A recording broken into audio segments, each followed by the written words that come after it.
Well, this weekend, a couple of new candidates announced they are entering the race for the Conservative leadership. British Columbia MP Mark Dalton is one of them. As leader, one of my first actions will be to call for a national inquiry into the COVID pandemic. An inquiry into how multi-million-dollar contracts got into the hands and pockets of Liberal buddies. I love Canada. Dalton was elected federally for the first time in 2019. The former teacher also served as a BC Liberal MLA. MP Scott Aitchison also officially joined the race for the federal Conservative leadership. The Parry Sound Muskoka MP launched the campaign during an event in Huntsville.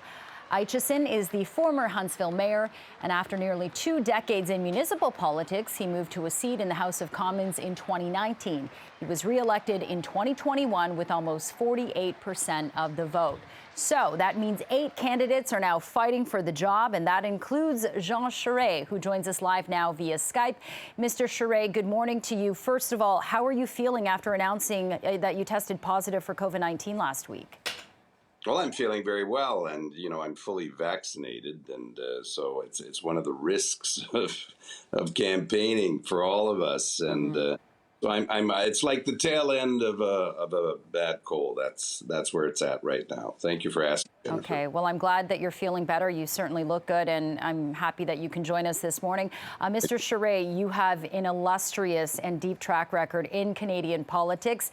Once heralded as one of the young up-and-comers in the party, cabinet minister in the Mulroney government, leader of the party, former premier of Quebec, and now at 63 years old with all of this behind. Why have you put your hat in the ring for the leadership of the Conservative Party, and why do you think you should win? Well, Jennifer, it comes down to one thing. All my life and my political life has been governed by one idea, and that's the idea of Canada. And it's what I defended. It's what I fought for. I came to Quebec politics to fight off the separatist threat. And now I look at the country, and we're way below our potential. We're very balkanized. This country's very, very divided right now. And I think that I can bring to this party of ours a unity and a vision that will allow us to get elected and form government. And by the way, Jennifer, it's what Canadians want. They expect the Conservative Party of Canada to be a national political party, able to represent everyone, including in the GTA in Toronto or whether it's Quebec or Alberta. Okay, and Mr. Charest, speaking of unity, you say there's a lot of fighting. Patrick Brown and Pierre Poilievre have spent a lot of time attacking each other so far, and it seems there has been a lot of infighting in the party in recent years. So if you are leader, how do you think you will succeed to unify the party where your predecessors have failed? Well, that's what I did when I was in politics. I mean, both federally and provincially, I led caucuses. And, it's the job of the leader to bring everyone into a single tent and to respect their points of view and to focus. And my own belief is that, once I become leader on the 10th of September, if the members vote for me, then we have about 2 years to prepare for an election campaign. That's enough time, but not too much time. And we really need to focus on what the key issues are for the country and not the things that have divided Conservatives. So I know because I have a track record of being able to do that. So I'm very confident about uniting the party. All right, and you talk about some of the key issues, but we've already seen your positions on both the carbon tax and gun control, neither of which are likely to appeal to the far right of the party. Is this a sign that you're trying to bring the party closer to the middle? Is that your objective? The idea is to have a very common sense position based on conservative values. And that means fiscal conservatism, market-based economies, supporting families, respecting the rule of law, and a practice of federalism.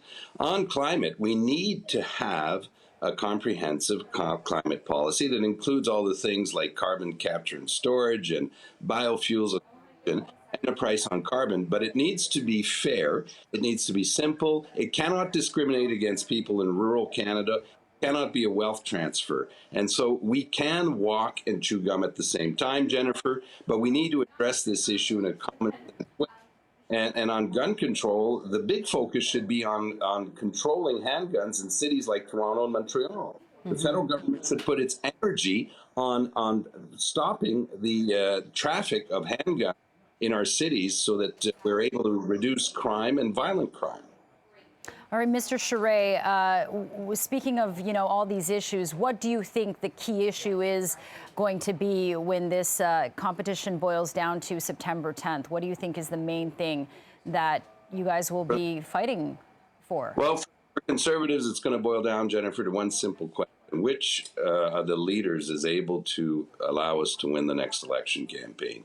And I'm the only one who can do that. Which of the leaders is going to allow us, the Conservatives in Canada, to unite under a single tent and win the next election campaign? And I will do that. I don't, frankly, honestly, I don't think the other candidates are able to deliver that. Yes, I've heard you refer to yourself as the only adult in this race. Do you still think that's true now that two other newcomers have come on over the weekend? I don't, Jennifer, remember me saying that, but a lot of people are saying there's two things I hear. We hear constantly. One is Canadians from all stripes, colors, regions look at this race and they have a sense that there is more to it than just choosing a Conservative leader, that we are going to be making a choice that will be important for Canada. Are we going to go down the road of American politics, or are we going to be Canadians? The other thing, yes, that I am hearing is adult in the room. Canadians want a leader who will be an adult in the room, and that applies as much to the government that's there now, the Liberal government, to us. So those are the two things we hear the most. Okay, and let's talk about the reports of a deal between yourself and Patrick Brown, currently mayor of Brampton, to help and not hurt each other's campaign. Can you speak to that and how that might be mutually beneficial?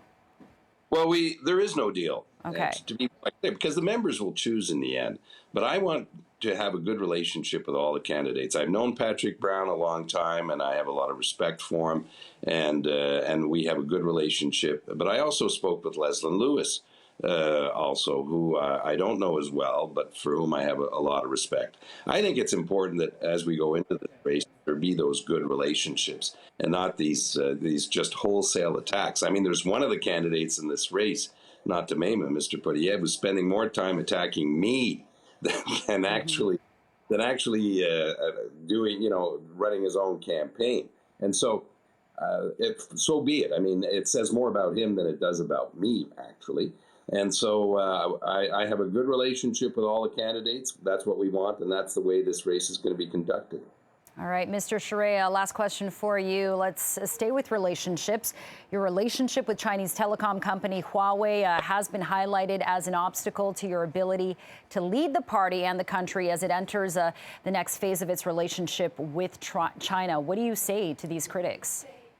Well, whatever I did when I was in private practice, because I have a lot of private sector experience also, I never did anything that was contrary to the interest of Canada. And I'm proud of one thing about my involvement is that I worked very hard, and I worked with the family of Michael Kovrig and Vina Najibullah in particular to help release the two Michaels. That's what I did, Jennifer. That's part of the work that I contributed to, and I'm very proud to have, even if modestly, to have contributed to helping to bring the two Michaels home. Okay. Jean Charest, candidate for the federal Conservative leadership race.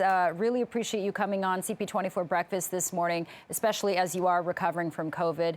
Wish you a fast recovery and appreciate your time. Thank you, Jennifer. Bye-bye. Thank you. Take care.